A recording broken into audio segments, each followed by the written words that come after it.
Charlie Kirk Show starts now. You think the campaign was hard? You think what President Trump went through was hard? And it was. The road ahead will not be easy. I can attest personally that in my work as the Director of National Intelligence, the deep state is fighting us every step of the way. And it exists within every single federal agency. And so I feel the same frustration that I see many of you expressing on X or in different platforms about why aren't things going faster? Why aren't we getting results more quickly? I feel this frustration every single day. We are pushing hard. Know that they are pushing hard back. The left is panicked. Why? Because you aren't playing by their rules anymore. They want you to sit down and shut the F up. They want you to stay in your lane. Little did they realize that you would build your own road and go right through them.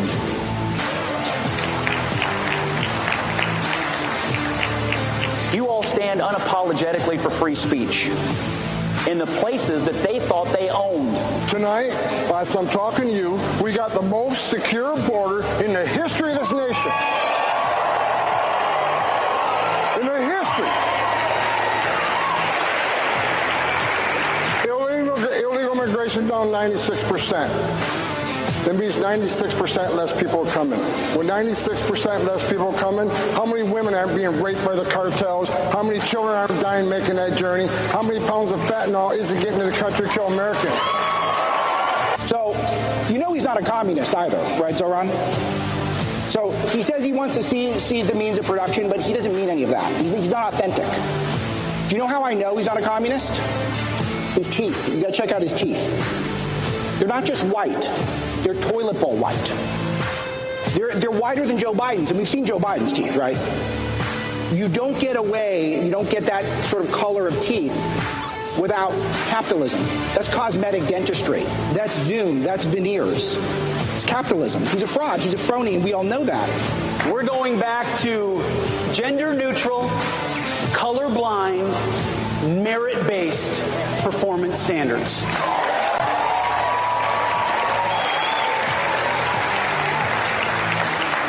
We do readiness, we do accountability, we do war fighting, we do lethality, we don't do social experiments, we don't do politics. I don't care in my formations, I have my political views and you have yours. But I don't care in my formation if you're a Republican or a Democrat. Do you love the country? Have you sworn oath to defend the Constitution? What do I think about amnesty for farm workers? I think it's the most grotesque thing I've ever heard. Are you joking? Amnesty for farmers. We have like 60 million illegal aliens in the country. The country bears no resemblance to the country I grew up in, and it's not better, it's worse. No, Tucker. So I'm not going to sit for another lecture from anybody telling me we need to import more people to write code or pick grapes or any other task. Be who you are. Don't pretend you're a lefty in order to win any professor's good humor. He's not worth it. Get your D on your paper because you refuse to argue that capitalism is bad, and wear it like a badge of honor. Bring it with you into your job interview. And that will make sure you align with an employer who's right for you, right? Don't say that you support Planned Parenthood the way they want you to. Don't call yourself a feminist because your teacher will give you pats on the head. Stand up for what you really believe in, and that's how we spread the good word. The youth delivered the White House to Donald Trump. The next generation rose up in record numbers, and I started to see it at the Prove Me Wrongs across America. We would just start with a couple hundred students, and all of a sudden like 1,000 students would come. And all of a sudden they'd be wearing red hats as far as the eye could see. I said, there's something profound happening in this country. There's something that is deep, that is larger than what the media is covering. And we turned that red MAGA hat from a symbol that everybody was afraid to wear back in 2016. Where now in 2024, we turned that into a symbol of hope, into a symbol of optimism, of patriotism, and taking back our country.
Every day, there's a battle for your mind raging.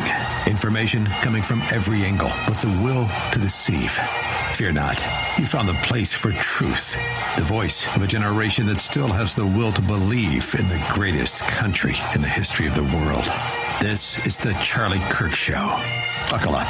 Here we go. Okay, everybody, radio stations across the country, honored to be with you as always. We're back in the Bitcoin.com studio. I had a very relaxing weekend, sitting by the pool and getting a good tan, sleeping in till 1 p.m. I haven't been up to much. Of course, the exact opposite of true. I've never worked so hard at any event in Turning Point USA history.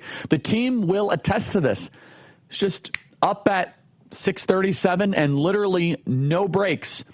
I think I maybe stopped for 10 or 15 minutes to eat something. I was just so excited to be around these young patriots. The event had an energy, it had a buzz, it had a vitality, it had a life of its own that, quite honestly, we've experienced very rarely in Turning Point USA history. Part of it was that the Grassroots had questions. The Grassroots was engaged. You wouldn't think that an event like we're hosting at the Student Action Summit, coming after an election, you'd have this kind of spark and this kind of energy. My schedule on Friday was as follows.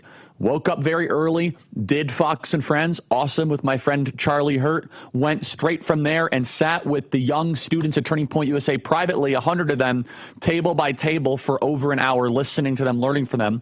Went straight from there and spoke to the Chapter Leadership Summit for an hour and a half and took questions. Dashed to our program here, did 2 hours live on radio. Then boom, did another Fox News hit. And then straight from the Fox News hit, went and did a Prove Me Wrong for an hour and a half where people were able to ask non-political cultural questions, then went backstage, opened the event. Then I had to go dash and go do interviews at the members only lounge of the Charlie Kirk Show with Tucker Carlson. Then we did members only interview that night with, let me think who else there was. It was Tucker that night. And there was somebody else. And then after the Tucker one, went back to backstage. Oh, yeah, and then I had to go greet Pete Hegseth. We did a members-only interview with Pete Hegseth. Then I went back to the main stage, interviewed Megyn Kelly. After I interviewed Megyn Kelly, dashed back and did a members-only interview with the Apostate Prophet, which is an incredible interview that you are going to love. Finished up that members-only interview with the Apostate Prophet to then only have to go to 2 donor dinners, a couple donor meetings, all in between getting lots of phone calls about the very slow news weekend without any caffeine, purely on water and patriotism. That was just Friday. Saturday was even crazier. But we decided to push ourselves harder than ever, and we are the hardest working organization in the country. We do more content, we do more events, we do more grassroots engagement than any other organization out there because we believe the nation is at stake. The nation is in peril. Now, plenty was said this last weekend at our event about Epstein. Honestly, I'm done talking about Epstein for the time being. I'm going to trust my friends in the administration. I'm going to trust my friends in the government to do what needs to be done, solve it, balls in their hands. I've said plenty this last weekend. So if you guys want to see my commentary on it, that's fine. We have escalatory action potentially being taken in Ukraine and Russia. We have tons of announcements happening when it comes to NATO. But let me just say this again. Everyone knows my opinion about the Epstein thing, the messaging fumble, I would love to see the DOJ move to unseal the grand jury testimony. I think that would be a big win. I would love to see that. And I'm going to trust my friends, Kash Patel, Dan Bongino, my friend Pam Bondi, all these guys. I'm going to Todd Blanche. I'm going to trust them to solve it. Ball's in their court. I think that there was plenty of, let's say, speeches that were directed towards this topic this last weekend. So we don't need to spend our valuable time on this program relitigating it. And by the way, this last weekend, we also had a lively debate on stage that you should check out, which I'm going to talk about later in the hour.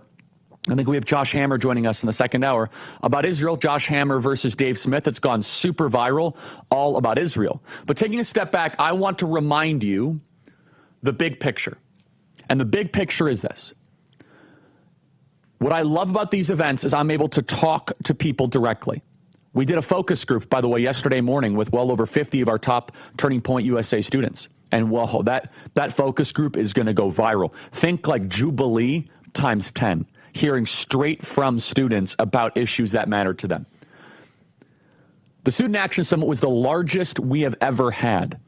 And President Trump was negotiating ends to war and understandably was not able to make time. J.D. Vance was with his family, understandably not able to make time. Even with that, and we would have loved to have them both, we had 7,000 people there, largest ever Student Action Summit. This is a movement that is durable, that is strong, that is growing. We had Pete Hegseth, we had Tulsi Gabbard, we had Kristi Noem, so we still had 3 cabinet secretaries. And we also had Tom Homan. Coming out of this event, though, I want to repeat something that I told almost every reporter. To keep this movement together, to keep this movement be the dominant generational movement, and to make this the most permanent generational shift since Woodstock, is that we must be honest and serious about the renter economy versus the ownership economy. This kept coming up from students at our event. The repetition from the students, which is, Charlie, I wish our leaders would just talk about how I can't afford homes. Charlie, I wish our leaders would emphasize about how I can't afford anything. And they said, we love President Trump. We want the one big, beautiful bill to work. And the takeaway is that they want their leaders to address their immediate concerns. When we win elections, and I think President Trump is doing this, we must govern in a way that fulfills the mandate. So I look at myself almost as, I wear a lot of different hats. But in some ways, I'm an advocate. I'm like a special interest group advocate. And I had a great conversation with the president on the phone last night expressing this. I'm kind of a special interest advocate for 3 groups. The conservative base, evangelicals, but most importantly and most well-known for younger people, younger voters. And you could add the muscular class on top of that, because we have a really good connection on this program and through all of our advocacy with the muscular class. As a side note, what's so awesome is when we do these events, the guys taking out the trash, the guys that were cleaning up the conference center, and they do such a great job. They work tough hours, a lot of overtime. They all wanted selfies. They were all giving us thumbs up. They were black. They were Hispanic. They were diverse. That's our base. It was so good. But specifically with younger people, I feel as if I'm a special interest group advocate. And I say that kiddingly because, what, are younger voters really a special interest group? No, of course not. But what I'm saying, though, is that I'm trying to deliver a message as a conduit, as a transmitter, as a interlocutor, if you will, saying the next generation is prime for a permanent conservative realignment. It is temporary so far. We've lived through a temporary conservative realignment. It is not permanent. I know this generation better than any other prominent conservative, not because I'm one of them. I'm a little bit older than them. I'm 31. A lot of these kids are 18 to 21. But because I have spent hundreds of hours asking questions, and Andrew will attest to it. The way that I ran that focus group yesterday, I'm able to get down to the heart of the matter very quickly. I know their lingo. I know their language. I'm able to extract it. Because when you do as many campus events as I do, you start to see patterns, and you have pattern recognition. And it's a lot more accurate than polling and macro data. And here is the kicker. You are going to see more Zohran Mamdanis. You're going to see more. By the way, there's another Muslim running for mayor in Minneapolis. Big surprise. and he's arguing for the exact same thing. You're going to see more Mamdanis and AOCs and Ilhan Omars and Rashida Tlaibs. You're going to see a rise of Mamdaniism in addition to Mohammedism. So you have both kind of together. But Mamdaniism coupled with Mohammedism, if we do not achieve and fulfill the mandate to get younger people to own homes, get married, have kids. If we do not fulfill that mandate, if we do not have young people be able to own instead of rent, then you will see an introduction of radicalization of our politics. Here is Muslim mayoral candidate Omar Fetta. I do want to cover this actually in the next segment. So actually, I'm not going to play this clip now. I'm going to tell you about one of our partners. I'm going to kind of hold you guys in suspense to hear from this rock star. GoodRanchers.com. Good Ranchers is a wonderful partner of our program. You guys got to check it out right now at GoodRanchers.com, promo code Charlie. Daisy, it's not in the deck again. It's amazing. Our kids love the chicken nuggets. They seriously love it. Oh, it's right on top here. Okay, it was labeled something different. GoodRanchers.com doesn't just sell meat. They guide you back to the source. All Good Ranchers products are 100% born, raised, and harvested. Tonight, my daughter is asking for, can we have the chicken nuggets? Can we have the chicken nuggets? Can we have the chicken nuggets? I said, okay, we got to keep on ordering them. We got to get truckloads of chicken nuggets.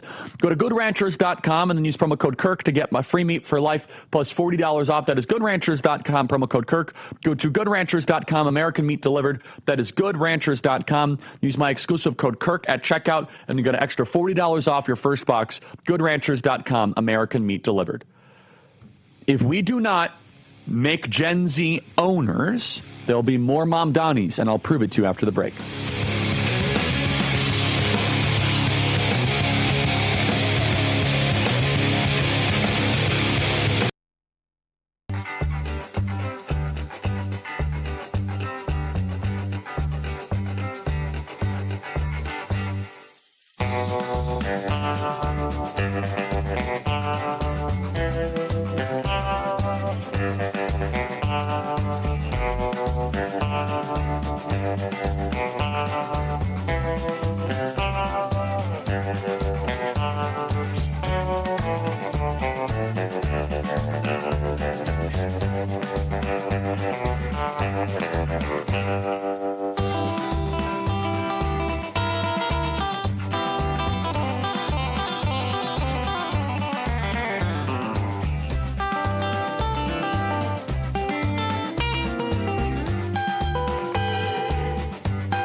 Newsflash, Democrats. America is a republic, not a democracy. Fact check. True. Okay, everybody, welcome back. Email us as always, freedom@charliekirk.com. That is freedom@charliekirk.com. Okay, I'm going to tell you about Y-Refi. Y-Refi was at our Student Action Summit. They are incredible. They're also sponsoring our upcoming campus tour, which is going to be so incredible. We're going to go harder this campus tour. More campuses, more events, more hours. Look, here's the thing. We are at a precipice of saving this country, and it's time for those of, this is the time for Sunshine Patriots. We call it Summer Patriots and Sunshine Patriots. Okay, if all of this fight is too much for you, we get it. We said the same thing a year ago. We're going to lean in. We're going to do more. We are multiplying.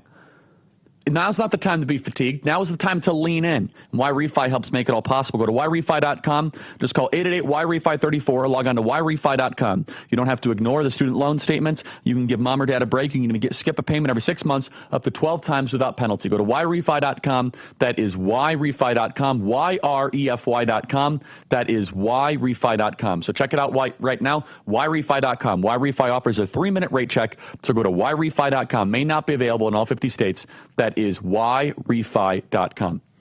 Email us as always, freedom@charliekirk.com. The parasitic movement is multiplying. Stay right there.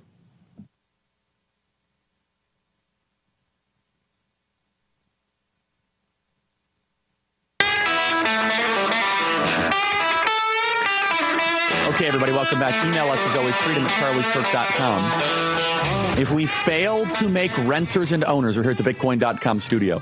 If we fail and we fall short, which again, I think President Trump is really onto something with the cutting the rates thing. If we cut interest rates, a lot of this ownership economy becomes more real. The tragedy is this, and I know this because we're here in Phoenix, Arizona, which was once one of the most affordable cities in America, and it's now become one of the most expensive cities in America. Why? Because during COVID, this was a freedom beacon state. So a lot of people sold their assets in blue states that have much higher asset values because cost of living, brought their appreciated capital into the state of Arizona and created a housing rush with a limited supply. And next thing you know, Arizona is now one of the most expensive states in the country. And the tragedy is this, and I know this from so many of my wonderful staff, if you were able to get into the housing market, let's just say before, up until early 2022, you are in a rock solid position. Let's just say 2021, right as Trump left office. If you, though, if you have not been able to, and you wanted to get into the housing market in 2023, 2024, 2025, you're on the outside looking in. You're a renter. I mean, you take me, for example. Again, we do very well in this program. We're super blessed. God has really been generous to us. But we were able to buy our property and with like a 2.8% interest rate. It's ridiculous. Back during COVID. Very, very low. And then, of course, since COVID, that asset price has gone up significantly and dramatically. I look at, though, my fellow employees or my fellow workers that want to now buy homes. It's now at 7 or 8% interest rates, and the homes are much more expensive. So the down payment is more, and then the interest rate itself just makes it impossible for them to even enter the housing market. Not to mention, we have BlackRock coming in and buying these homes and are bidding against our own young people. And interest rates are only part of the pie because, unfortunately, it won't help when like a garbage 500 square foot house costs $600,000. I think that these major $10 trillion wealth management funds and illegal immigrants owning homes are two of the major problems. So we got to figure it out. We have to figure it out. Because if we don't, the red-green axis, again, it's not always going to be red-green. It just so happens this is multiplying. Again, I'm going to be proven so right on this. People say, Charlie, you can't say this. You can't say that Muslims are taking over the West. Well, they are, and I'm going to say it again and again and again because I see pattern recognition. Sadiq Khan in London. You have Zohran Mamdani in New York. And now you have a new one. A guy who wants to be mayor of Minneapolis, Omar Fattah. If we do not solve the ownership crisis in America, which I believe President Trump will, but it's a race against the clock. It's literally a race against the clock. It's who gets there first. Can we do it before this radicalism crescendos and peaks? Can we keep the radicalism in its corner and into the bowels of American society where it belongs, or is it going to surface? Play cut 286.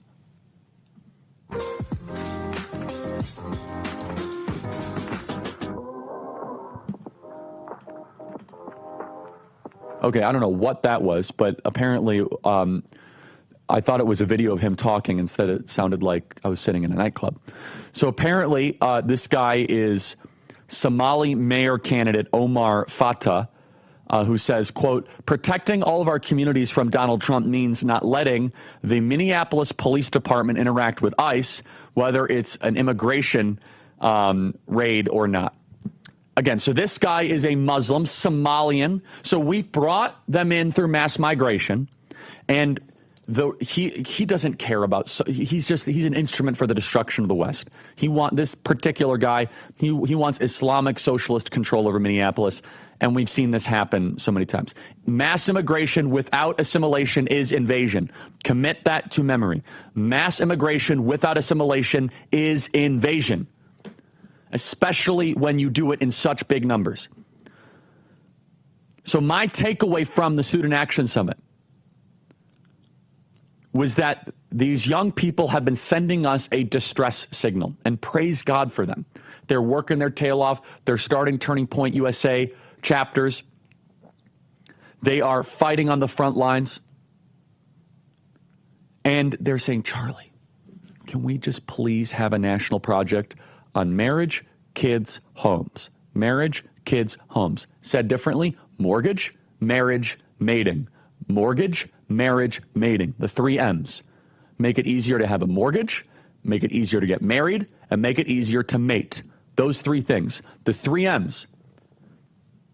And if we don't do that, the warning that I derive from our 7,000 faithful students is, Charlie, after us, the deluge. So we better stop it.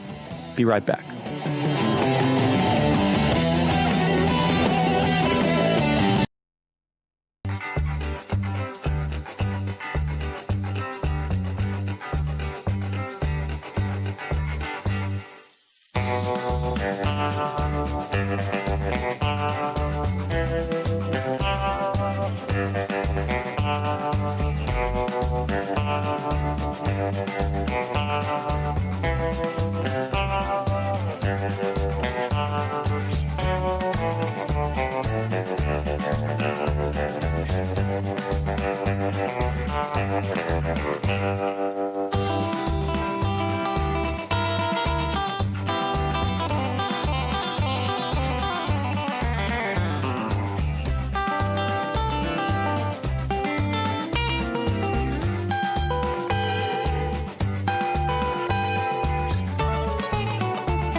Welcome back to this Real America's Voice news break. I'm Terrence Bates. You're looking live at the White House where President Trump is set to participate in this faith office luncheon. It's set to get underway here momentarily. We'll try to take you there live the moment it happens. You can see everyone simply waiting for the president to arrive.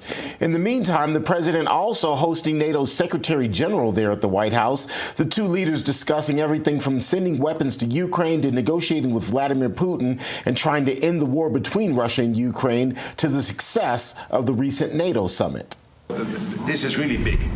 This is really big. You called me on Thursday that you had taken a decision. And the decision is that you want Ukraine what it needs to have to maintain, to be able to defend itself against Russia, but you do want Europeans to pay for it, which is totally logical. And this is building on the tremendous success of the NATO summit. The 5%, but also the decision to keep Ukraine strong and the decision to increase our defense industrial production. So based on that, that was Europe stepping up. This is again Europeans stepping up. So I've been in contact with many countries. I can tell you that at this moment, Germany massively, but also Finland and Denmark and Sweden and Norway, the United Kingdom, the Netherlands, Canada, they all want to be part of this. And this is only the first wave. There will be more. President Trump is also threatening to punish Russia with tariffs if there isn't a deal to end the war with Ukraine within the next 50 days. Lexington, Kentucky remains in shock following a deadly shooting at a small rural church on Sunday. Investigators say the suspect was shot and killed by responding officers, but only after he shot a state trooper and then barged into Richmond Road Baptist Church, where he killed a 72-year-old mother and her 34-year-old daughter. Two men were hit as well and are reportedly fighting to recover at the hospital. One of the victim's family members believes the shooter came to the church looking for a woman he has 3 children with. He reportedly stormed into the church asking for the woman after starting to shoot. The guy is said to have a history of mental health, drug, and anger issues. That's a quick check of your headlines. I'm Terrence Bates. Now, let's get you back to your regularly scheduled programming.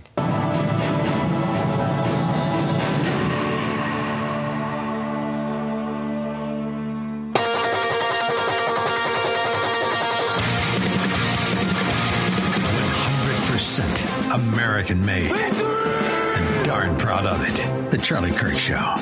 Okay, everybody, we have some videos going viral on TikTok. In fact, Marina from our team, Turning Point USA team, texted me. She said, Charlie, this video now has 20 million views. I was like, what is happening? It's one of the ways we reach the next generation. Can we show that picture of the Student Action Summit? You don't want to know one of the reasons? One of the reasons why we had 7,000 students in Tampa at the Student Action Summit. It's because we're able to reach them every day on TikTok. Right now, over 7.5 million businesses in America are thriving on TikTok, businesses that employ over more than 28 million people. But behind the stats, it's the stories that really matter. Like Dano's Seasoning from Kentucky, who used TikTok to reach new customers and grow from a one-man show to a team of 45. Or Arizona Taco King in Arizona, able to employ over 28 people and pay them well thanks to... We're interrupting this program for a special live report.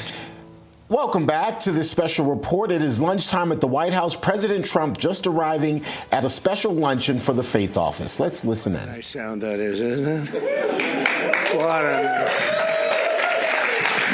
Please sit down. Hi, Scott. So I always said that if I ever became president, I would play that all the time, no matter where I went in the building. But I've never really gotten to do it. I wanted it for breakfast, lunch, and dinner. It's so beautiful. And pardon me for being late. We had a great meeting with NATO, the Secretary General, and we're going to do something a little different for this country. We're going to supply weapons to NATO at a large amount. They're going to deliver the weapons, and they're going to pay for 100% of the weapons. So, a little different. A little different. Hi, John. So we're really, that's a big thing. And we thought we had 4 deals, Howard, right, with Putin. Somehow they end and we get off the phone. Oh, that was a very nice conversation. And then he sends missiles into buildings someplace. I say, what was that all about? So anyway, so we're going to be doing that with NATO, and it's fully approved, fully done. We'll send them a lot of weapons of all kinds, and they're going to deliver those weapons immediately to the site of the war, different sites of the war. and they're going to pay for 100% of them. This all was made possible by going from 2 to 5% a month ago when I went there. So, yeah. And those countries, those European countries, and I said, look, we have an ocean. It's not fair that we did, because under the Biden administration, we paid about 3.5 times more than they did. We were in for $350 billion. Got nothing for it. We were in for 350, and they were in for 100. So, which really meant one thing, because you have great business leaders here. It meant very simply that they were better negotiators than our president was. But so this is a very important thing, and hopefully that will come to an end. At the end of 50 days, if we don't have a deal, then we're going to have to do. We have no choice but to do secondary tariffs. You call it secondary tariffs, which are pretty tough. Which we don't want to have to do, but let's see what happens. But we thought we had a deal. Numerous times I'd get home, I'd say, First Lady, I had the most wonderful talk with Vladimir. I think we're finished. And then I'll turn on the television, or she'll say to me one time, wow, that's strange, because they just bombed a nursing home. I said, what? So we don't like that. But I want to thank you all for being here, and welcome to the first ever White House Summit of Faith and Business Leaders. You're really some of the greatest business leaders in the country. When I looked at some of the names, I said, whoa, that's big stuff we have here today. In fact, before I was president, I would have been very intimidated, but now I'm president, so I don't have to be. But today we celebrate the core values that built this country, and freedom, hard work, risk-taking, and above all, trust in Almighty God. You're very much into God in this room, and it's very nice. You're business leaders who believe strongly. We have some business leaders that don't believe strongly, and somehow you and I don't like them as much. But I want to thank Pastor Paula White. She's been my friend for a long time. And John, for convening this incredible group. Her husband's one of the most talented musicians in the world. Stand up, John. Stand up. Okay. I stole a couple of his songs for the rallies, and he never sued me, so I was very happy. But we all come from the same place, right? So it was great, and we appreciate it, John. Thanks as well to Treasury Secretary Scott Bessent, who's doing a fantastic job. He goes on television and he calms the market. I go on television, I rile the market, and I say, we better send him in there, Howard, right? And the market's become so calm and nice. So you're doing a good job, Scott. Thank you very much. You make any deals today? We got a lot of them, boy, I tell you, we have. But the best deal is just sending out the paper. They keep saying, well, he hasn't made the deal. Oh, we made a number of deals. But why isn't he doing deals? Because the paper is better than any deal we can make. Do you understand? The people in this, Kevin, they asked you that question this morning. You were great this morning. But they said, well, when is he going to start making deals? The next time we could say, just no, every time he sends out a document that you have to pay 35% or 25% or 50%.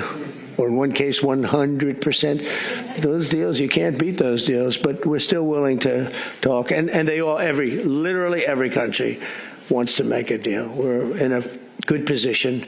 You would call it a position of strength. I don't talk that way because I'm a politician now, unfortunately. And I don't want to talk about strength. I just want to say we have to be treated fairly because we were ripped off on trade and the military for, we protected other nations. Nobody paid us. Nobody did anything for us. Nobody helped us. And that's much different. NATO's a much different situation now. When I got in, I believe we were paying for 100% of NATO. And now they're paying, they went from 2%, but they were paying 1% to 5% that they're paying. That's a big difference. It's about $1 trillion difference. And they're wealthy, for the most part, wealthy countries. And some of them they're among the most powerful, among the wealthiest countries in the world. So they're going to start paying, and they want to pay. And we had a great meeting about 1 month ago. That set the stage for what happened here, but it's very important. So I want to thank Scott for being here. I want to thank Commerce Secretary Howard Lutnick. You are doing a good job, Howard. Am I right when I say I really don't want deals? I just want the paper to get sent? Right, it's true. I don't know if this is on television. Yeah, it's always on television. SBA administrator and a great person, cabinet member, a friend of mine for a long time, Kelly Loeffler. Kelly, you're doing great. She's small business, right? She only does small business, but when you add it all up, it's the biggest bank in the world by a factor of about 10, right? She's doing a great job. And director of the White House Faith Office, Jenny Korn, who's also amazing. Thanks, Jenny. From the earliest days of our republic, the steady compass of faith has guided the strong hands of American workers, builders, and entrepreneurs like really no other. Our country was founded by pilgrims and believers, and every generation since, Americans of faith have built our communities and forged new industries and enriched our country by millions and millions of people and ways. John D. Rockefeller, J.C. Penney, Charles Goodyear, Truett Cathy, and frankly, we have people I could name right in this room sitting here that their names are every bit as big as that. They were inspired by their love of God, and now the proud tradition continues with all of you. And this group reminds us, as a nation that prays is a nation that prospers. And you see that I think one of the reasons we went so bad is they really wanted to take God and religion out of your lives. And there was nobody to, look up to. There was just nobody. It was, we were freewheeling, and we can't freewheel. Now we have to bring religion back into the country, and we're starting to do that, I think, at a very high level, Paula, a very, very high level. You see churches are starting to fill up again. Under the Trump administration, America is prospering and America is winning like never before. Our country is back. So I was in Qatar, Saudi Arabia, UAE, and then a month ago we were in Europe with all of the NATO countries, European countries, and plus Canada. And almost everyone said almost the exact same words. They said, 1 year ago, your country was dead. Terrible term, but that's what it is. Your country was dead. We thought it was finished. And now you've got the hottest country anywhere in the world. It's true. It is the hottest country. Did you see they found $25 billion of essentially profits last night? They said, where did it come from? It came from management, but it came from tariffs. And it came from, good business skill. And I've always made money. Now I'm making it for you people. I've had good days and bad days, but in good days and bad days, I always found a way to make money, and we have to do that for our country. But and we did 188 billion in Scott just now, 188 billion in tariffs, 188, and we haven't even started yet. That's only for cars and steel. We actually have barely started. The economy is roaring, business confidence is soaring, incomes are up, prices are down, and inflation is dead. It's dead. We have a bad Fed chairman, really bad. If he would lower the rates, and I tried being nice to the guy, it doesn't help. He's like a knucklehead. No, he's a knucklehead. A stupid guy. He really is. Each point, think of this, each point costs us $360 billion. 1 point, $360 billion. 2 points, you got $700 billion. And we're way high. We're at 450 or 425, 450.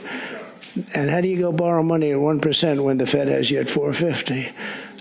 And, it's not that easy. I get angry at them. Why are we paying so much? Because he's got you up at this number. And we should always be the lowest. Now that we're doing great, we have no inflation. Think of it. Our stock market hit record highs. Everything's hitting a record high. We're really running good with no inflation. And we should be at 1%. We should be less than 1%. I think Switzerland is the lowest at like 0.5%. We should be lower because without us, there's no world. I don't want to sound overly aggressive, but without us, you have no world. and we put our country on solid footing. We had a man as president who was the worst administration, worst president in the history of our country. We've had some bad ones, but he's the worst ever. What he did at our border can never be forgotten. 25 million people allowed to pour into our country, all unchecked, unvetted, murderers, gang leaders, gangsters, people that you don't want in our country under any means, terrorists. We have many terrorists in our country, and we're watching them close. Tom Homan, by the way, is doing a phenomenal job. Christine Noem is doing a phenomenal job. We had last week, it was reported, nobody, not one, even I don't know if I believe that number, but it's done, the numbers are done by liberals. So they said, did you know that? They said we had nobody, zero, cross our border. It's the first time that ever happened. Zero. Did you hear that? It's like crazy. But we have people from mental institutions, insane asylums even. That's a mental institution on steroids, essentially. But we had people coming into our country. We can't have them. And we have to get them out. But we can never forgive this administration, this past. And I'm okay with administrations. I mean, I can go through a Democrat administration, say, hey, look, they worked hard, they tried hard. But the things that they did to this country, we can never, ever forget it. From the rigged elections to the border, to the transgender for everybody, from men playing in women's sport. You ever take a look at some of these records? There was a long-distance race, a marathon, where they had a great female runner, a number of them, but they had one in particular, and they had just an average male runner who had transitioned. He won the race at the end of the day by 5 hours and 14 minutes. They waited for 5 hours. The weightlifting records are better, though. The weightlifting records are better. You know, the way they took a record that hasn't been broken for 18 years. 18 years. And, you know, they'd add a quarter of an ounce on each side of the barbell. And they'd just a little tiny piece of stuff. She'd go up and she couldn't get it up. And this guy comes along. Have you lifted before? Yes, at a low level. He was a low-level lifter as a man, but transitioned. And he goes up to that thing. Bing, bing, bing, bing, bing. Could have done it all day long. Broke the record by 119 pounds. The whole thing is crazy.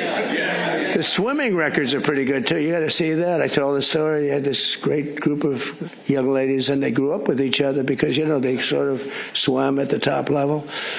And they were swimming, and the one girl was seriously injured. She looked left, and she saw the same girl she grew up with, Kelly, in California. Same girls, you know, that young age, they sort of rise to the top. She looked to the right, she saw the same girls, but there was this giant standing right next to her. And he had transitioned. You probably heard this. He had transitioned.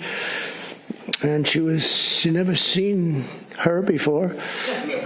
And when the race was started, he blew by her so fast that she suffered massive windburn. They had to take her.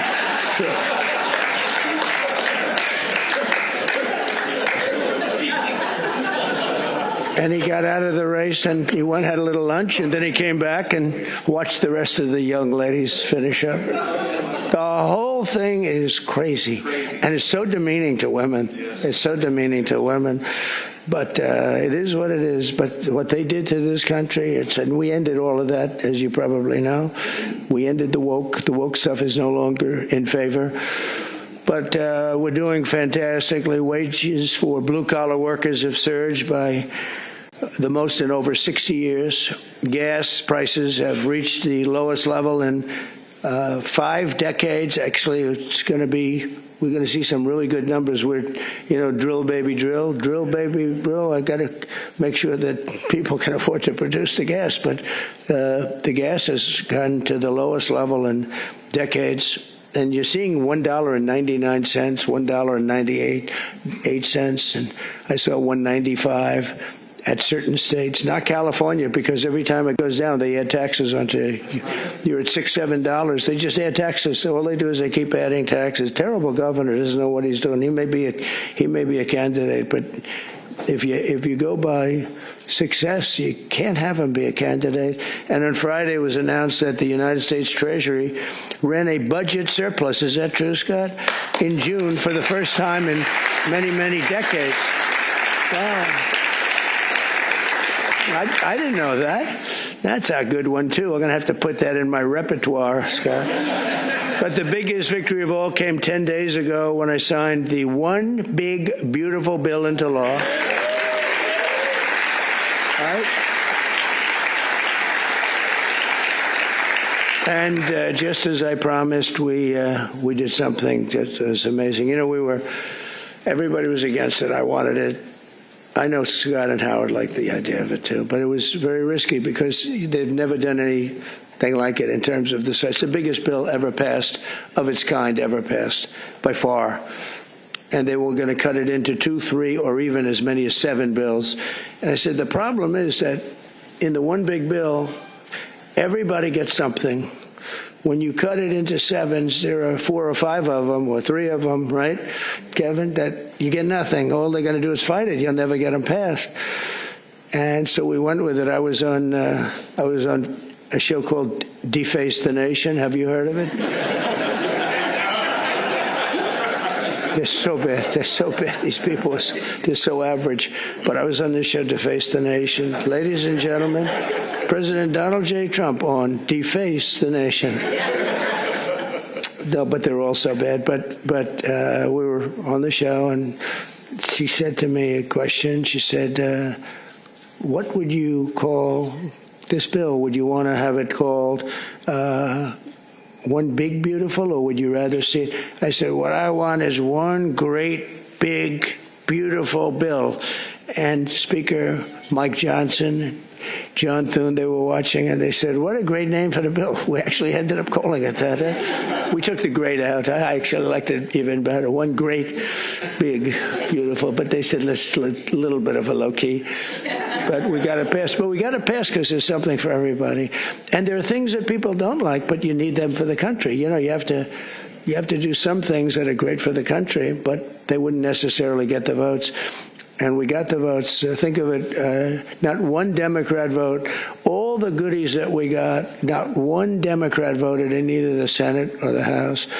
And we're talking about tax cuts and business. I mean, so many different things that are so good, right? Not one Democrat vote went with us, not one. So we had to get almost every. In the House, we got 218 to 2. Think of that, 218 to 2. Nobody could do that. It's never been done. And that says, now we have Rand Paul Jr., who's a guy we call him Rand Paul Jr. because he always votes no, a guy named Massey. Always votes no. We had another guy who I helped very, very strongly, helped him with a very personal situation, got him through it, and he voted no. I said, thank you very much, I appreciate it. And then we went to the Senate, and you had, of course, Rand Paul, who always votes no. And they call him Just Say No. I think they think it's... No, I think I got him elected. I had to go to Kentucky twice to do rallies to get him elected twice. But they forget. A lot of politicians forget. And then we had a couple of others. Susan Collins, she's another one. Just Say No. She always brutal. And we had some people. Tillis, I guess, was a no, right? He was a no. And they said he was brave. He said no to the president, but he resigned the following morning. So anyway, that was terrible, I thought. But we couldn't lose more than 3. We had 3 that said no. And so we won that 50 to 3. So it was pretty close. And a senator came over to me and said, I can't believe you won the House. Great guy, the senator, Eric Schmidt, who's doing a great job. He said, I can't believe you won the House. I said, actually, so remember 218 to 2. We needed 3, so we could have lost 3. We actually only lost 2. I said, no, actually, the Senate was tougher than the House of the 2. That question is asked to me, who was tougher? I'd say the Senate was tougher, actually, amazingly. Shouldn't have been. We had a slightly bigger margin in the Senate proportionally, but it was brutal. It was, they said, sir, we have 12 hard no's. You know, a hard no is not recoverable, right? This was at 2:30 in the morning. Mike Johnson called up. It could be 20, but it's at least 12. So could you call them, sir? And I said, what time? I said, 2:30 in the morning. And we have to win, right? We can never give up. The people in this room, right? You never gave up. Mike's supporter right from day one, and her husband with a bad damn back, right? How's his back? Is he okay? Every time I see him, he's got a bad back, but he's got a lot of cash, so. A lot. He's got a lot of cash. But no, they're great people. Thank you very much. I do appreciate it. You were there right at the beginning, you know, always was there. But we have a situation where we call up these people at 2:30 in the morning, and I called up. I got along with them all great. I liked them, but they're tough. You know, they're congressmen. When you're a congressman for 20 years or you're a senator for years, you're smart and you're a survivor because you go through all sorts of hell. But I called up Congressman. And I said, Jim, hi, Jim, how you doing? And he said, fine, sir. I said, family's good, yeah. He said, sir, you have my vote. I never said what I was calling about. I said, I do, thank you very much. But how do you know what I'm calling you about? Well, I said, sir, I've been your friend for 2.5 years. You've never called me during normal hours. So I assume that if you're calling me at 2:30 in the morning, you're not calling me to ask me how's the family doing. I said, yeah. So, pretty good. So I called up everyone. I think everyone with the exception of one had to speak a little bit, but I call up, sir, you have my vote. Thank you. Sir, you have my vote. Think of that. And we got 12 votes in a matter of, I called back 20 minutes later. I said, you got all the votes. That's spirit, right? That's spirit. They wanted to maybe hear. They wanted to have a little love. You know, the sad part is that some of the best people are the people that don't get any publicity because they go with something because it's good. So a guy like some of the people I'm talking about, but some of the people where you didn't even have to call, they vote yes, 100%. You don't have to waste any time with them. You don't have to beg them, come on, you can do it, come on, let's have lunch, let's have dinner. And then you have other guys that want you to suffer. I mean, some of these people that I just mentioned, whose names I just mentioned, you got to go through hell. And the ones that are really good and they love the country and they're doing right. I mean, what's the alternative? You know, the alternative here, you're getting the biggest tax cut in history. And with the Democrats, you're going to have the biggest tax increase in history. Now, we could go into 100 other details. They're equally as crazy. So I said, so what's the difference? So you're going to say no, and you're going to have the biggest tax cut in history this way, and you're going to have the biggest tax increase the other way, and you'll probably end up in a depression, because if you ever did that, it would be a shock to the whole world. That's what happened in 1929. I said, so you're going to vote for the other side?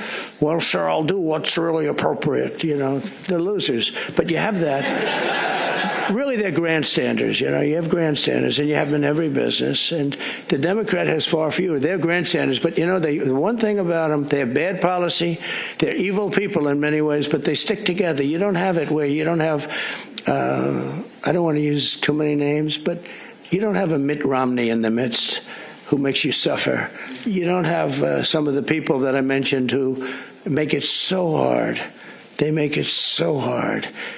And the alternative is one of two things. You can either get all these things and make the economy strong, or you're going to literally have perhaps a depression where you people so rich, so beautiful, so nice to look at will be totally busted. And let's see how long your wife stays with you. You're beautiful. She'll stay with you for about 3 weeks, and she'll say, darling, I can't take it anymore. I can't take it anymore, darling. I'm leaving you. I said to one guy, he's a very, very unattractive man, but he's smart and he's rich. And I said, you better hope we get this thing passed, because your wife will be gone within about 2 minutes. He said, you're right. But so we had a tremendous success, and it gives you the biggest tax cut in American history, the largest spending cut in American history, and the largest border security investment of all time. And again, we're doing great on the border. I almost say, why do we need it? We have such good numbers, but you need it. Ultimately, you're going to need it. I built hundreds of miles of border wall. Without that, you could have never had the results that we had. But to lift up the American family, we increased the child tax credit and made school permanent. We made it all permanent, the school choice, and we expanded school choice. And for every newborn child, we created what's called the Trump accounts. And this was Michael Dell. I don't know if Michael Dell's here, but Michael Dell, well, you tell him I mentioned his name, because he would call me for 3-4 years. I didn't know Michael. I just know he's a great success story and a great guy. That's all he talked about, was the account where you put $1,000, and as a baby is born, $1,000 into an account, and you let it be invested by, I guess you pick out some good money determinant or fund or index. And I guess at a certain age, like when they're 30, goes earlier than that, but when they're 30, they're supposed to have like $75,000. That would have a huge impact on their lives. And it could even be more than that. So that passed. And, it's funny, that was one of the easiest things we had to get passed. Can you believe it? I thought so many people loved it. They actually call it the Trump accounts. And I didn't fight for that name, right? I didn't fight for that. I said, that's a very great honor. But Michael Dell was amazing. That's what he said he's going to invest billions of dollars doing it for children. He's going to put a lot of his money into it. But even more importantly than the economic success, we're restoring the spirit of our country. America is once again an optimistic nation. We were so down. It was depressing. We were so down. That's why I ran again. I got cheated. They rigged the election. But I said, if I didn't think I won, I would have never run. Because that's like a poll, right? You lose, you lose. It's worse than a poll. But I saw the lack of spirit in this country. For 4 years, it was a dark, horrible place. And for people of religion who were arresting your pastors, they were arresting if you went to church and you had a service outside. And the reason outside, because you had the COVID, and you could go outside. They'd arrest everybody for even having the service. I'll tell you, religion took a big hit because of the way they treated all of us. And we now have a confident nation, an optimistic nation, and we have one nation under God, and we'll always keep that term.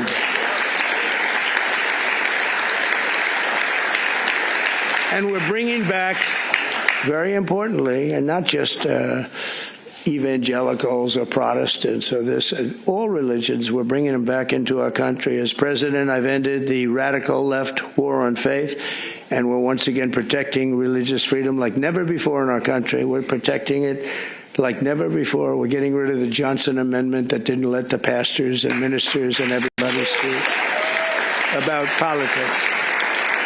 Now you're able to speak about politics, Paula. You can say, I don't like that guy, and they don't take away your tax-exempt status. They take away tax-exempt. And I'll tell you, remember when that started? It was at the meeting room before I ran, 2015, a year before the election, and I was with 50 faith leaders. They were great, very well-known people, mostly Protestant, but you had rabbis, you had an imam, 2 imams, and we were talking. And I said, I'd love to have your endorsement. And they looked at me like, what? I'd love to have your endorsement. We have such respect for you, and your control is really very powerful. And they looked at me, they didn't say anything. Do you remember that? And I said, what's wrong with these people? I didn't know about the Johnson Amendment. Don't forget, I never did this stuff before. It wasn't like I ran. I was on the other side. I was on the same side as you. You write contributions to people that you like. But I never ran, so I didn't know about the Johnson Amendment. And I called Paula and Jenny aside. I said, could I ask you, when I said I'd want your, support, your political support and endorsement, they looked at me very weird. What's going on? Well, sir, there's a thing called the Johnson Amendment. And if they even speak about anything having to do with politics, they will immediately take away their tax-exempt status. And if they lose the tax-exempt status in your world, that means you might as well close up your church. I said, you got to be kidding. So I can't really. And I told them, we had another meeting a couple of months later, and I said, you people in theory are the most powerful people. You're more powerful than man or woman because we have more than 50. Let's assume men and women are 50-50, but you have 80% between all the different religions. I said, you have more power than anybody, but you're not allowed to use your power. I said, we're going to get rid of that because people want to hear what you have to say more than anybody else, pretty much. And we did get rid of it, and we launched something that's great. And now you see people, if they like somebody, they're able to talk about that somebody for office, right, Jenny? We're able to talk about a certain politician that has your values and likes your religion. It's okay. And we got rid of that. Was Lyndon Johnson, a very powerful guy, and he had a problem with a pastor, I think in Houston, and the pastor was not a fan of his, and he put the clamps on the guy. He really did. Amazing, actually. And we opened it up. I looked at him, and we're up 68 stories in the air at Trump Tower, and at this beautiful conference room. I look down, I see people walking up and down the street.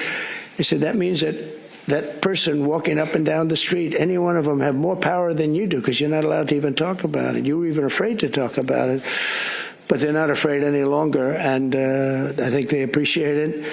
As president, I've ended the radical left war on faith, and we're once again protecting religious freedom instead of destroying it, and God is once again welcomed back into our public square. It's very important.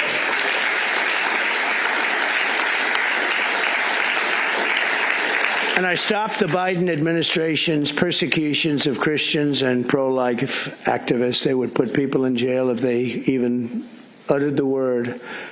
And, well, look at me. I mean, look what happened to me. I was under investigation more than the late, great Alphonse Capone. Think of it. Al Capone would kill people for dinner. If he left the room and he didn't like them, he'd have them shot, killed, buried under a building someplace as part of the foundation of a building. They're all over the place.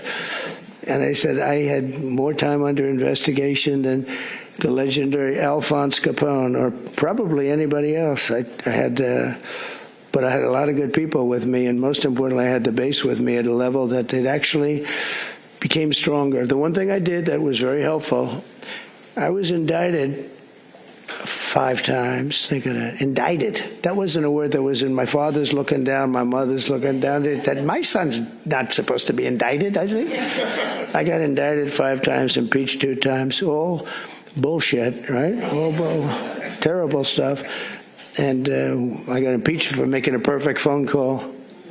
Good luck. Congratulations. I had a guy come up to me, a secretary of energy from before. Sir, could you call up, of all people, President Zelensky? And I called him. I actually held off. He must have come 10 times. Please, sir. So because they wanted to do business or something, oil and gas. Who the hell knows what they wanted? You can imagine what they wanted, but they wanted, would you call up President Zelensky? And I did. When I finally got him, I said, congratulations on your win. He had just won. This is early in the process. Should have never been, that war should have never taken place, by the way. If the election weren't rigged, that war would never be happening right now. Millions of people being killed. That war would never be happening. But would you call up? So I say, hello, President. How are we doing? Everything good? Good. Congratulations on your big victory. Wonderful job. Great, great, great. Hang up. That's it. I get indicted for making a phone call. I told that secretary, who wasn't the smartest bulb, he wasn't Rick Perry. You don't want him on your debate team. Let me put it that way. Rick, you're not going to be on my debate team, Rick. But he's the one that asked me to do it, Rick Perry. And I said, thanks, Rick. That was a wonderful suggestion. I just got indicted over your stupid call. This is what we have to put up with, right? This is what we have to do. We have to put up with things. But it's been an amazing period of time, and we've straightened out so many bad things in this country. I created a presidential commission on religious liberty and established a Department of Justice task force to eradicate anti-Christian bias, because you have a very big anti-Christian bias that you don't think about and you don't hear about it. I established the White House Faith Office to defend and represent people of all faiths, and it's located in the White House. You've never had an office. You've never had that. And Jenny and Paul are there all the time, but we have it in the White House, so people can call up and complain, or they can call up and say, you're doing a great job, whatever. But we have it actually in the White House. Nobody's ever done that. We've restored the fundamental principle that God created two genders, male and female. That was a tough one. That was it. And we're defending parents' rights where the parents' rights have been taken away from them in schools. You look at some of these school boards, it's like they're brutal dictatorships, and we brought it all back. The parents have the control now, and last Monday we effectively eliminated the infamous, as I said, Johnson Amendment, such a big deal, and various other amendments and things that really took away your free speech. That's what they've done. They've taken away free speech. I also want to recognize the incredible contribution of our great First Lady, Melania, and she says hello. And Melania did the Be Best initiative in supporting children in our foster care system. She visits a lot of children, a lot. Yesterday we went to the game, the soccer game. I don't know if you saw it in the Meadowlands. It was incredible. And she's always thinking about the children that have a hard time and helping America's young people reach their fullest potential. And it's remarkable to think that it was only 1 year ago this week that my time on earth nearly ended. And if you look at that, God was with me, because that's something that, in theory, I should not be with you today.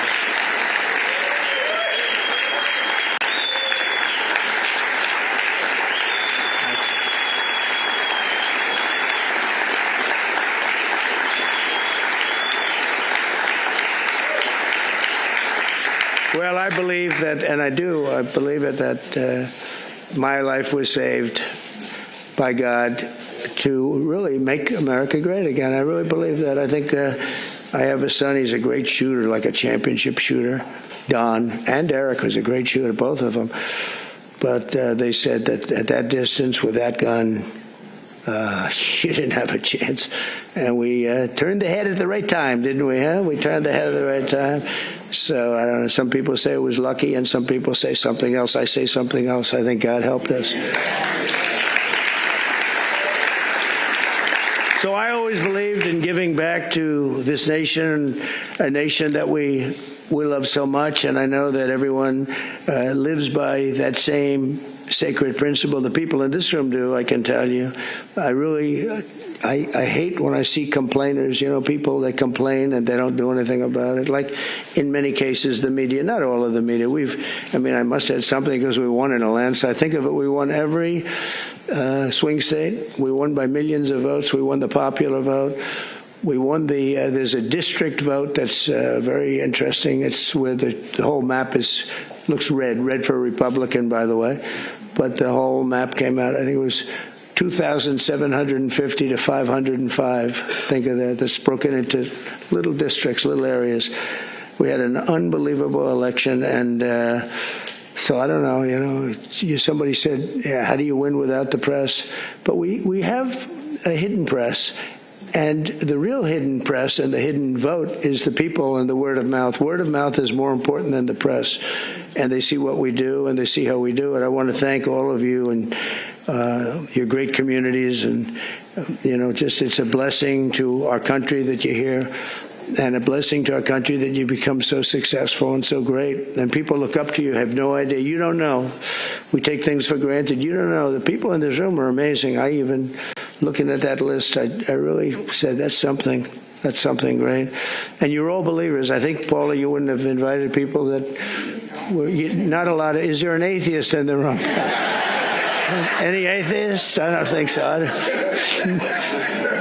I wouldn't want to raise my hand if I were. I'd be in big trouble. No, you invited all people that are outstanding in faith and success, and it's a very noble group, but it's because of the patriotism and goodwill of citizens like you that America remains strong and faithful and free. And together we're going to continue the fight for Judeo-Christian values. Said that's something. That's something great. And you're all believers. I think, Paula, you wouldn't have invited people that were not a lot of. Is there an atheist in the room? Any atheists? I don't think so. I wouldn't want to raise my hand if I were. I'd be in big trouble. No, you invited all people that are outstanding in faith and success, and it's a very noble group, but it's because of the patriotism and goodwill of citizens like you that America remains strong and faithful and free. And together we're going to continue the fight for Judeo-Christian values of our founding fathers. We'll grow our economy. We'll defend our sovereignty. We'll protect our children. When you look at the job we did, I was just thinking because President Putin said it to me and other leaders said it to me. When they looked at those B-2s go in, and think of it, they flew for 37 hours straight. We had 52 tankers, the gasoline tankers, and they rode along with them at different aspects, and they refueled. And not a screw was broken, not a mark was on those planes. Every engine was perfect. When they landed, they were just as good as when they took off. Think of that, 37 hours and about 40 minutes through a very rough territory. And those machines worked incredibly well and literally not a problem. And when I honored the flyers, we did it last week, I also honored the mechanics, the people that took care of those machines. And I said it's equally important. And you compare that, same country, you compare that with what happened with Jimmy Carter. It was a sad situation. The helicopters were coming down and they were crashing and the men were all over the place trying to get the hell out of there. And it turned out to be a hostage situation and horrible thing. And probably it was one of the things that cost them the election, certainly. But when you think of that and you see this was, in terms of perfection, they think it was a perfect military. We sent the planes to Guam. Everybody thought we were flying to Guam. And they said, oh, they're going to Guam. Well, Guam's out of the way. And at the same time, we had some others going a different direction.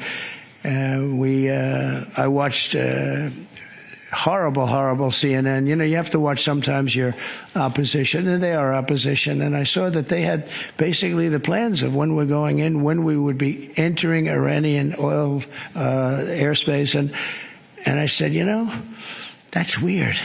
And I called the general, Raisin Kane. He's fantastic. I said, General, and Pete Hegseth, I said, I'm watching newscasts where they're saying what time you're taking off tomorrow and what time we're going to be entering the very dangerous airspace, the worst airspace anywhere there is, anywhere that in the world. I said, what do you think? Sir, we'll be fine.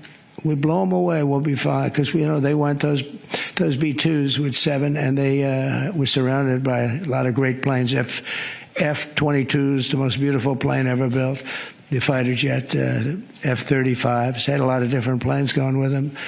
I said, but wouldn't a surprise be better? Yeah, it would be better. I said, well, then let me cancel it, and let's make it at a different time.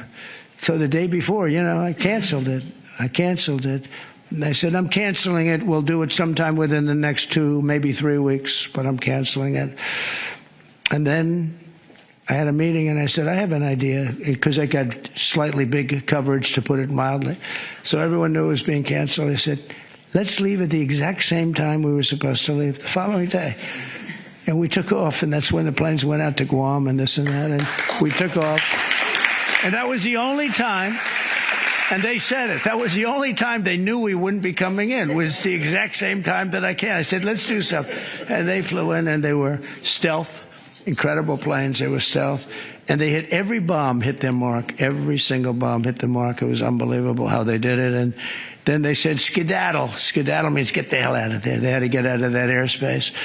But it was an amazing thing, and I think it was so great for our country in so many different ways. You know, you see so many incompetent people, like the way we left Afghanistan with Milley and all these incompetent, stupid people.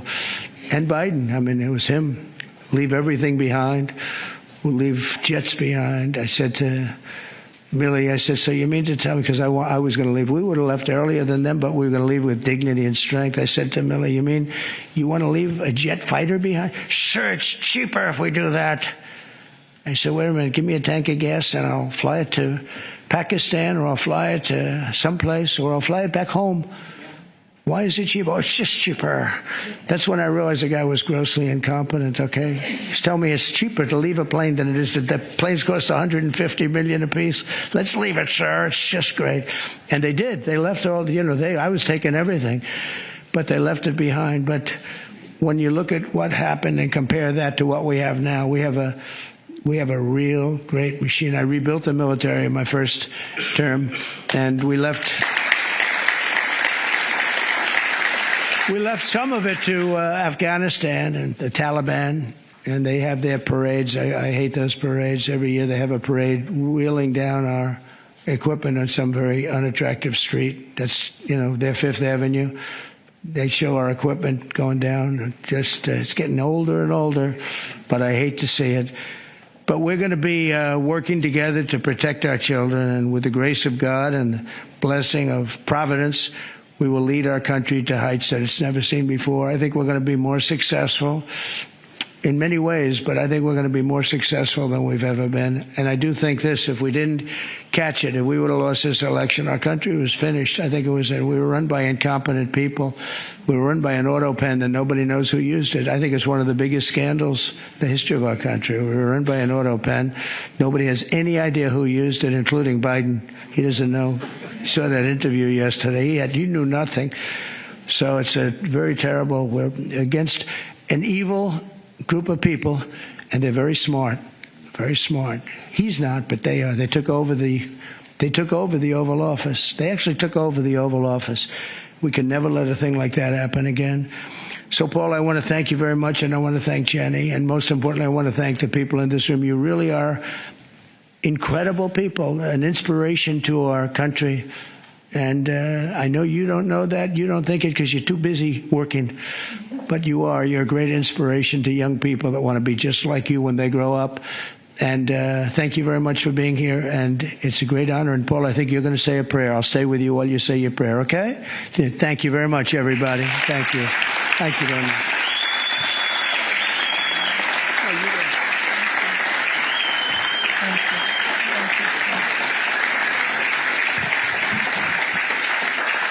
Thank you so much, Mr. Preston. You guys may be seated for just a moment. And he is our greatest champion of faith of any president that the United States of America has ever had. We are deeply grateful for that. We are very honored that you are all here with us at the White House, and where faith is not sidelined, but has a seat at the table.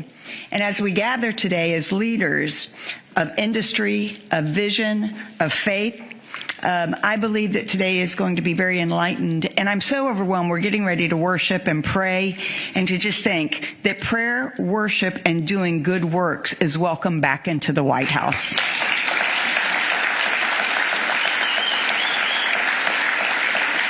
President Trump is a historic and a bold move established the White House Faith Office to recognize some simple truths: that America is strongest when faith is engaged and not silenced, when believers are activated and they are not isolated. This administration understands that people who are of faith, who are entrusted with wealth and influence as you are essential to building a stronger, freer, and a more compassionate nation.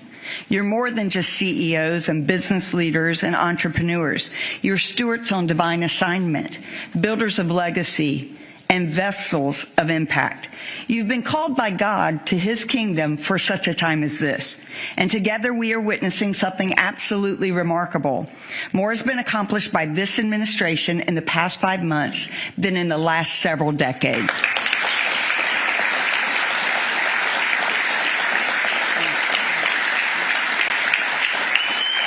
And that is due to the leadership of President Trump, his administration, and the great team he has assembled.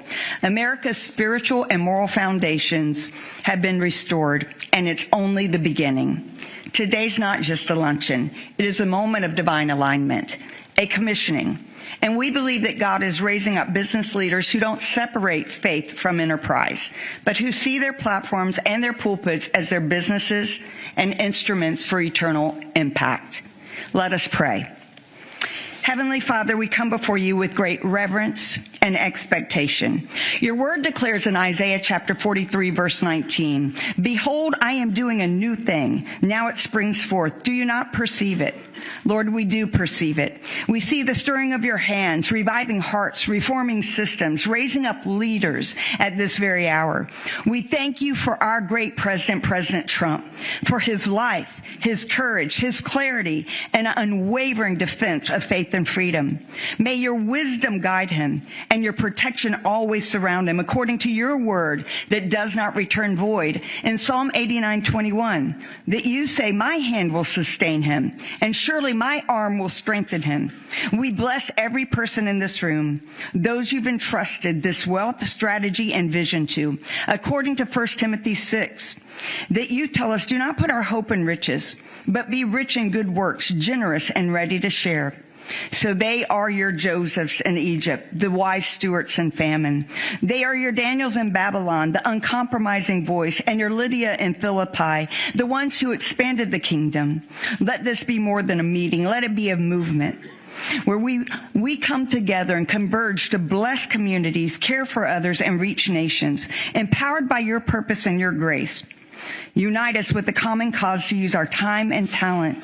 For thy kingdom come, thy will be done in the earth as it is in heaven. In the mighty matchless name of Jesus, we pray these things and come in agreement. Bless this food and bless everyone. And everybody said, amen. And by the way, it is Secretary Howard Lutnick's birthday, so I'll wish him a very happy birthday. We are so grateful for your time, President, and my husband John's going to worship. At any time that you have to go, we know that you have spent more than enough time, and you are running the country exceptionally for us, and we are all so grateful.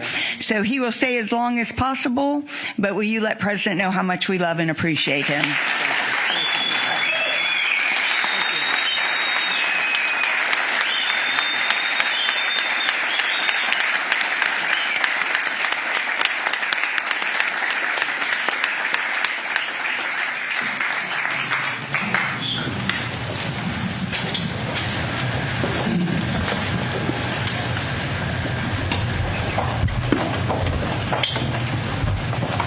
I'm going to ask you to remain standing and just feel free to worship. We'll shorten it just a little bit and get all the great secretaries and everyone up. Thank you so much.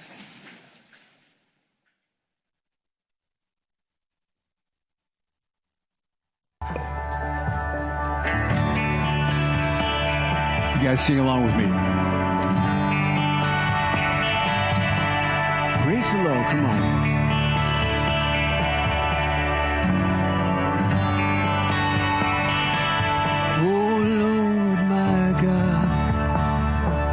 When I in awesome wonder consider all the world thy hands have made, I see the stars, I hear the roaring thunder, thy power throughout thy universe display.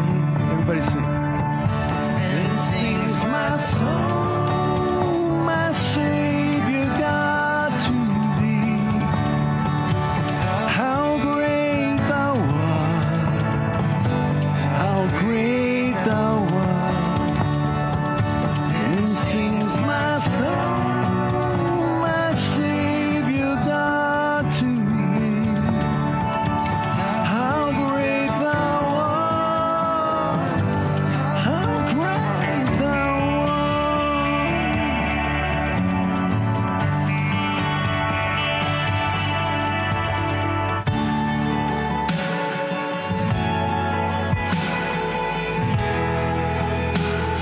You know this one?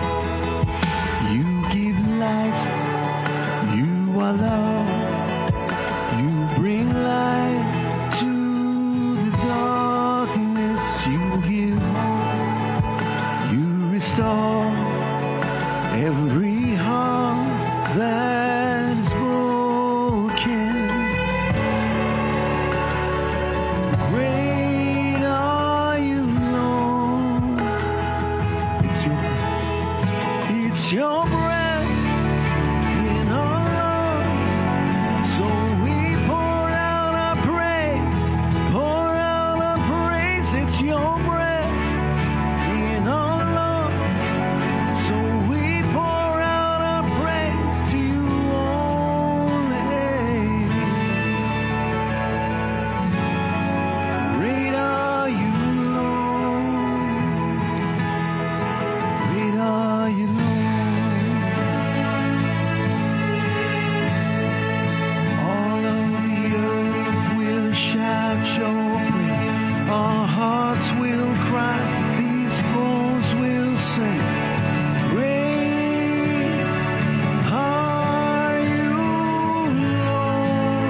all sing to him.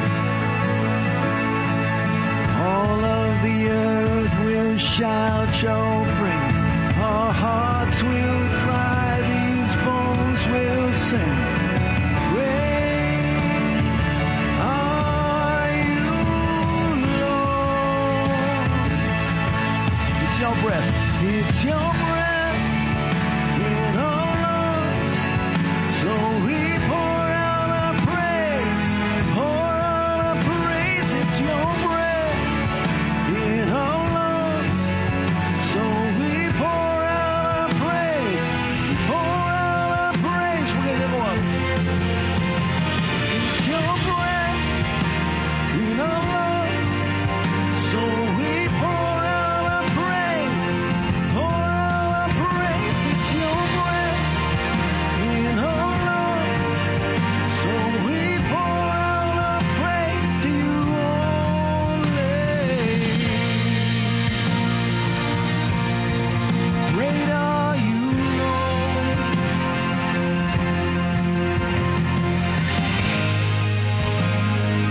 Great are you, Lord. Hallelujah. Thank you. Hallelujah. Be blessed. So much to be thankful for. Right now, I'd like to introduce to you Director of the White House Faith Office.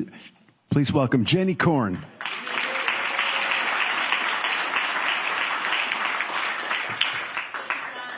Music, you can be seated. So you've been watching the Faith Office luncheon that's happening at the White House right now. President Trump, of course, spoke. He addressed a number of issues, both in terms of news happening today there at the White House, where he's been meeting with NATO's Secretary General. But then he also talked about the changing in this country and how he was able to bring faith back to the White House upon taking office, and also just encouraging many of the business leaders that are on hand there to continue doing what they're doing to continue to build our country. We'll have more coverage of that luncheon for you throughout the day here on Real American Voice. But now, back to the Charlie Kirk Show.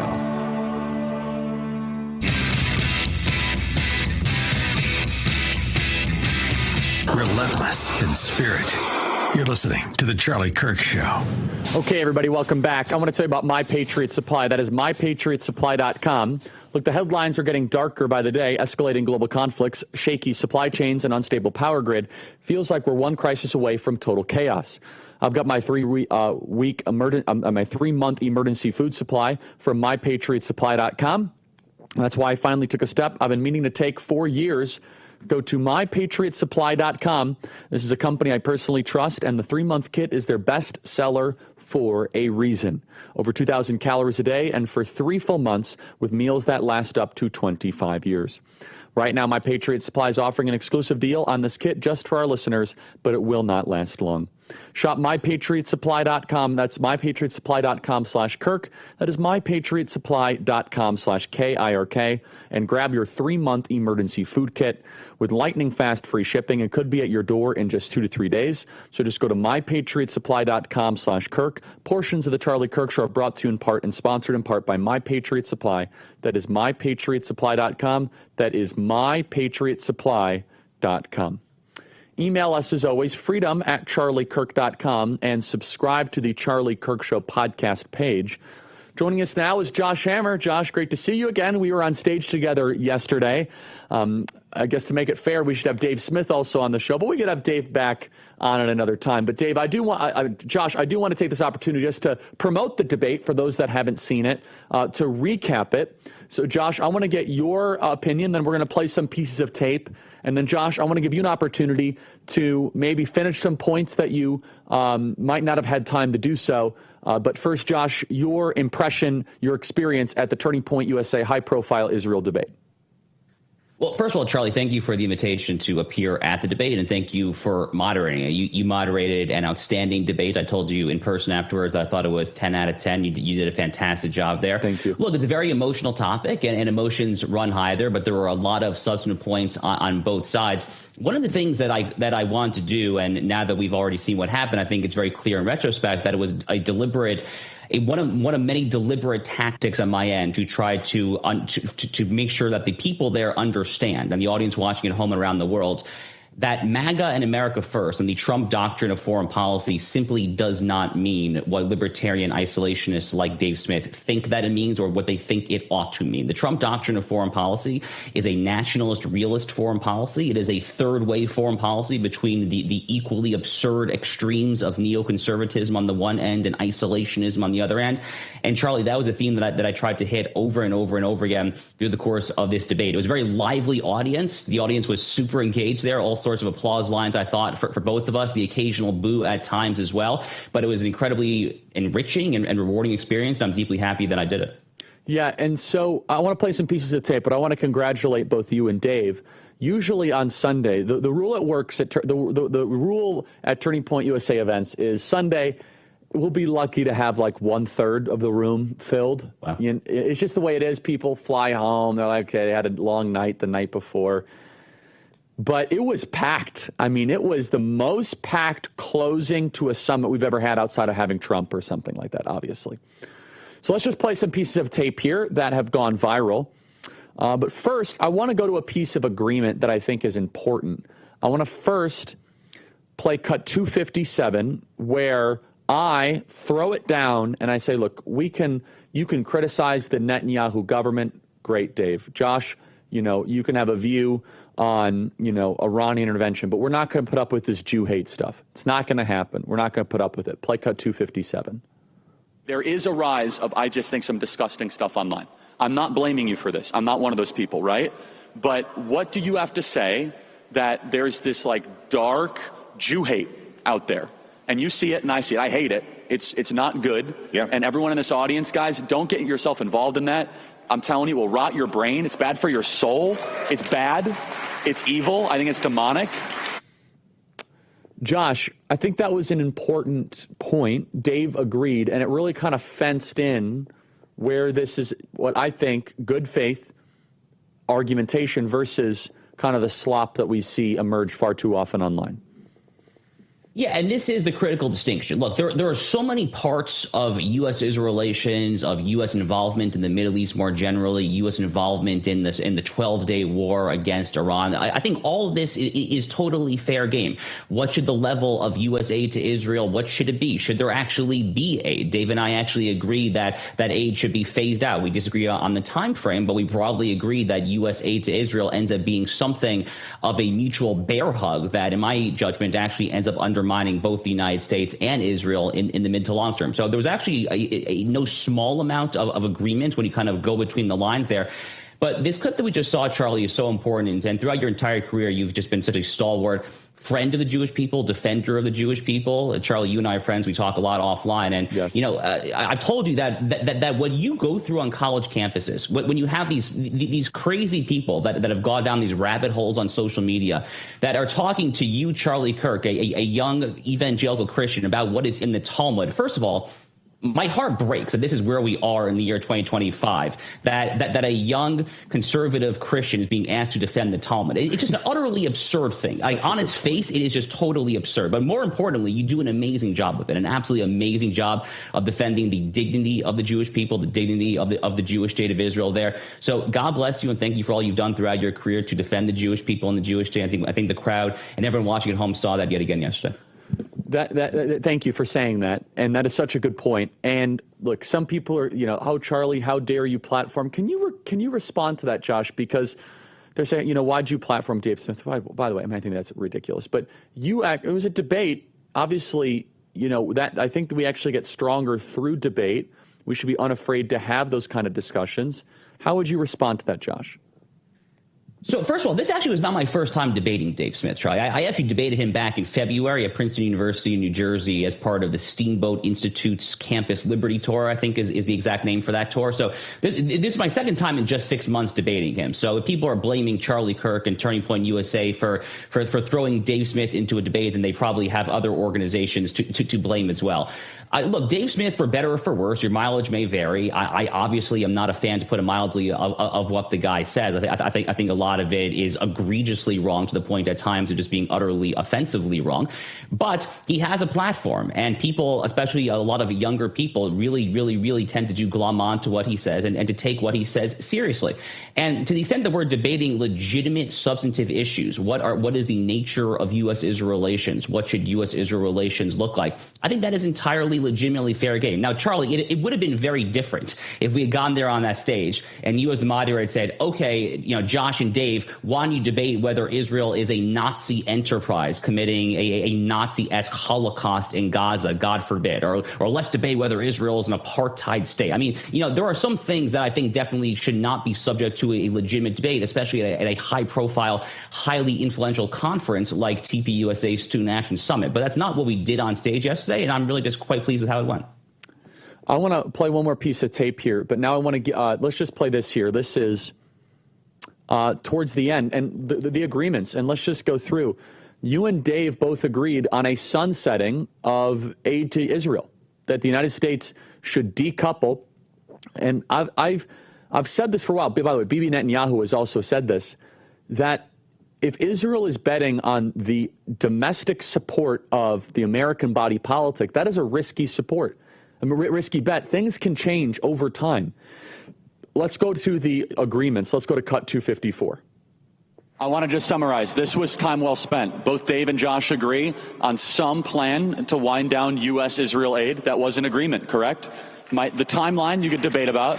Number two, they both say every human's made in the image of God, and we should not trivialize when, people are killed. Also, I think we all agreed October 7th was awful. It was terrible, and it should be talked about more, and it needs to be emphasized. We also agree this Jew hate stuff has no place in public discourse, period. End of story. And I don't like it. It's disgusting, and we need to call it out when we see it.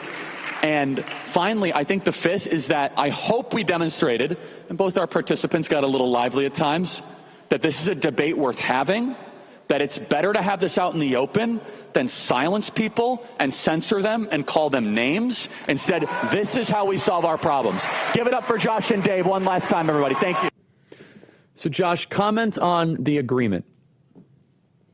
So, we talked a little bit about the aid, Charlie, but I'll just kind of reiterate my basic point here, which is that U.S. aid to Israel, I've been criticizing this arrangement for the past decade. In fact, AIPAC, first of all, AIPAC is not the boogeyman that a lot of people think that it is. We had this conversation on stage yesterday. They simply are not anywhere close to as powerful as I think a lot of people think that they are. The easiest way to know that is that AIPAC failed to stop Barack Obama's nuclear deal back in 2015. It was their number one priority of the entire decade, and they failed.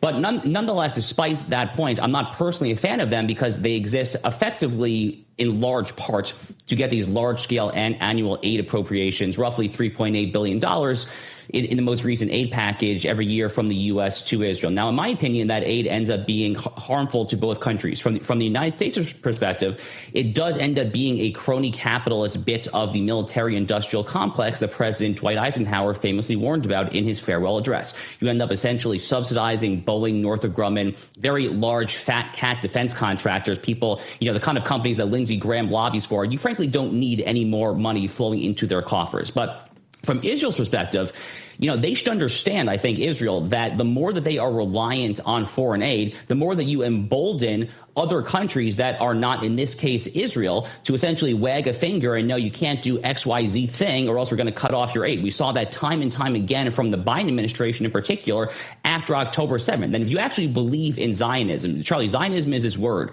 that has been tarred and feathered by the jihadis, the keffiyeh-clad radicals on campuses. Zionism is a very simple and actually beautiful concept. It is the notion rooted, I would argue, in the book of Genesis, no less, that the Jewish people have a God-given ancestral biblical right to their homeland. That's literally all that Zionism is. So if you believe with that very simple, rudimentary proposition, it stands to reason that the Jewish people actually should determine that and that they should not be reliant on anyone ultimately other than themselves to the extent possible there. So I think that this aid arrangement ends up undermining both countries' interest in the mid to long term. Again, I think Dave and I disagree very much on the time frame. I wouldn't cut that off, God forbid, in the middle of an active seven-front war, the likes of which Israel's been facing since October 7th. But I definitely think that in the mid to long term, it would be a good idea for both countries. And just really briefly on the Genesis 1:27 point, Charlie, in my book, Israel and Civilization, I talk about how Genesis chapter 1, verse 27, the divine image imperative, B'Tselem Elohim, we would say in the Hebrew, Imago Dei for our Catholic friends in the Latin. This is the foundational ethical moral imperative of all of Western civilization, literally everything. In fact, I argue that Thomas Jefferson never would have been able to write the words that he wrote in the Declaration of Independence. We hold these truths to be self-evident, that all men are created equal. Well, where is he getting that from? The 14th Amendment's sweeping claim of equal protection in Section 1 of the 14th Amendment, the Equal Protection Clause, where is that coming from? Martin Luther King's speech in Washington, the Civil Rights Act of 1964, all these sweeping moral assertions of genuine human equality in the American legal and moral order. It has its root. That root is the Hebrew Bible, and that root is Genesis 1:27. So yes, we obviously all care about the dignity and the humanity of every single human being across the world. And it's very important, no matter what conflict we're discussing, whether it's Gaza, whether it's the Yemeni civil war, anything there. And I do think it's curious, by the way, that a lot of people tend to assert this concern when it comes just to Gaza, but tend to be a little silent when it comes to Yemen or Syria or Boko Haram in Nigeria and so forth. So I will call them out for some hypocrisy there, but I try to be consistent in trying to believe in Genesis 1:27, what that means for all conflicts all throughout the world. Josh, thank you very much. Stay right there. Josh Hammer, we have another segment. What was the partner here? All right, we'll talk about Patriot Mobile after the break. Email us as always, freedom@charliekirk.com. Subscribe to our podcast and make sure you check out our debate. Well, I was the moderator. Josh Hammer versus Dave Smith. It's going viral.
Relentless in spirit.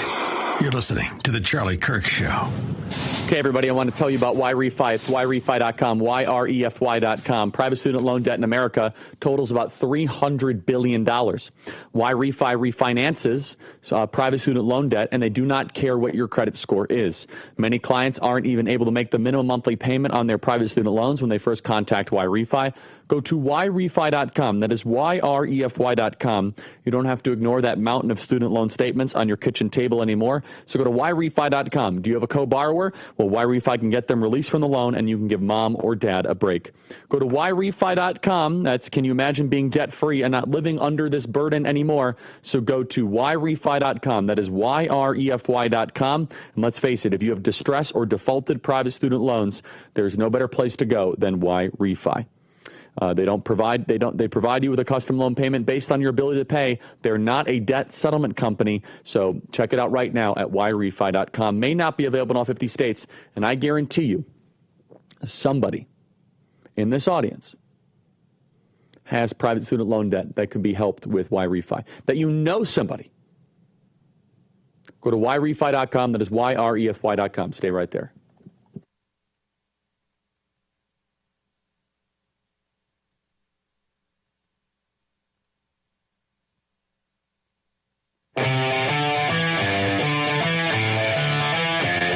Okay, everybody, patriotmobile.com/Charlie. That is patriotmobile.com/Charlie. Patriot Mobile is incredible. I think you guys will really enjoy it. I realize there are many choices when it comes to who you choose for your cell phone service, and there are new ones popping up all the time. But here's the truth. There's only one that boldly stands in the gap for every American that believes that freedom is worth fighting for. The dual SIM card, by the way, is a game changer. Call 972-PATRIOT or go to patriotmobile.com/Charlie. Use promo code Charlie for a free month of service. That is patriotmobile.com/Charlie. That is 972-PATRIOT, and make the switch today. Switching is easier than ever and activate in minutes from the comfort of your own home. Keep your number, keep your phone, or upgrade. Go to patriotmobile.com/CHARLIE. Exceptional nationwide cell phone service with access to all three of the main networks. Go to patriotmobile.com/Charlie. That is patriotmobile.com/Charlie. Josh Hammer continues with us. Everybody should check out the debate that Josh Hammer had versus Dave Smith. Josh, what points do you wish you would have made, or that you would have made more completely had you had more time? Charlie, I would have liked to spend a little more time. And to be clear, this is not your fault. This is just the nature of how these debates go. But I would have liked to have taken a little more time to explain the proactive humanitarian measures that the Israeli military takes in Gaza to prevent civilian casualties. There was a lot of exchange, a lot of accusations. Dave Smith and people who agree with Dave Smith tend to oftentimes accuse Israel of doing terrible things, of slaughtering babies, of indiscriminately just opening fire. Now, on the debate, which I agree everyone should go ahead and check out the debate, I did talk a little bit about how we actually have some numbers when it comes to civilian to combatant death ratio, 1 to 1.5, as crunched by John Spencer, the head of urban warfare studies at West Point, a number that he says is the lowest in the entire history of recorded urban warfare, literally ever.